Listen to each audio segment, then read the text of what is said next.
Right after it rains at Semora, the land looks like two different places. Under the trees, everything is lush, green, and alive. But step onto the open land, and the soil shows its true color red, bare, honest. That contrast is something we never get tired of looking at. Hi everyone, I'm Dhanlakshmi, and welcome back to yet another episode of Semmura.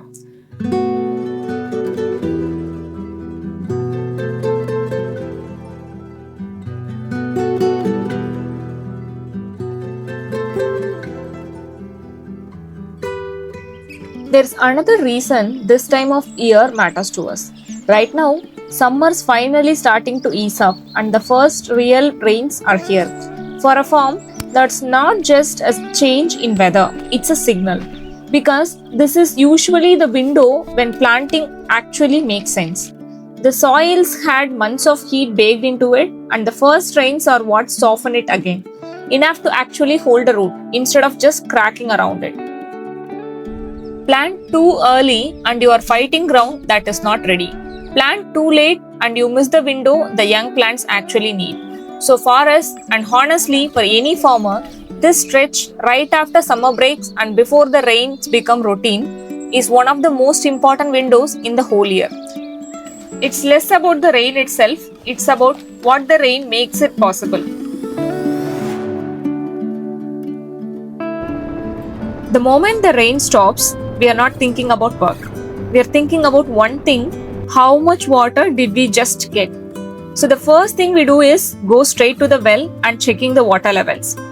Every single time, there's this little bit of excitement to it, almost like checking a scorecard. And from there, straight to the oasis.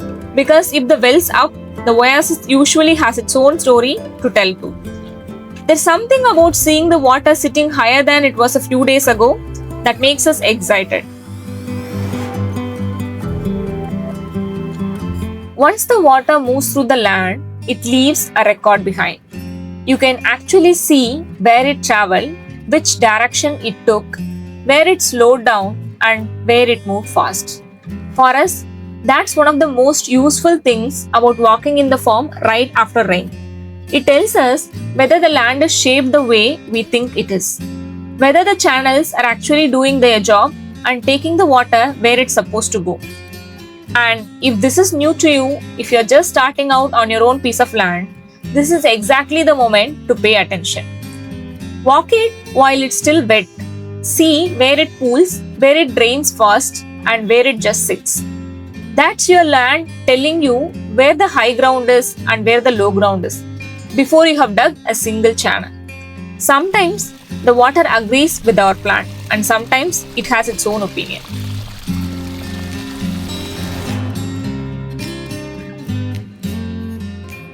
The other thing that shows up almost overnight is weeds.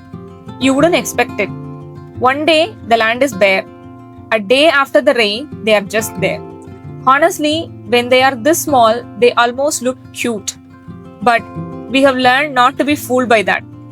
Because in a few weeks, cute turns into a lot of extra work. So, right after the rain is actually the best time to notice them before they become a bigger problem.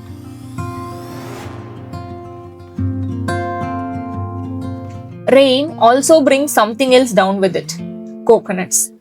Whatever's ready to fall, falls. So, the next morning, we are out here with sacks going tree to tree collecting them.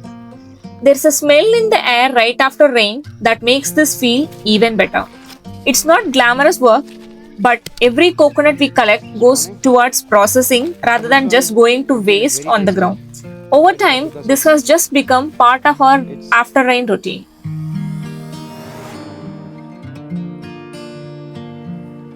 The other thing we always check after rain is the bunds. Heavy rain puts real pressure on them, and if one's breached and we don't catch it, we won't find out until the next time we are watering the trees. And by then, the water's already gone where it should not. So we work the bunds, look for weak points, and fix what needs fixing before it becomes a bigger problem. It's a small check, but skipping it is how you end up wasting water you can't really afford to waste.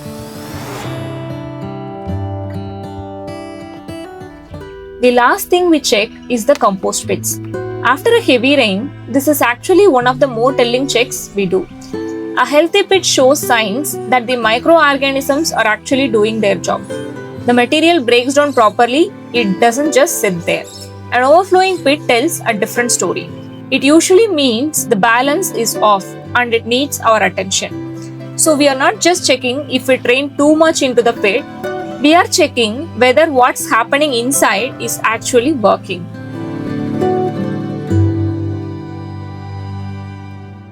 Every time it rains at Semura, we end up learning something. The green tells us what's already thriving. The red tells us what's still waiting.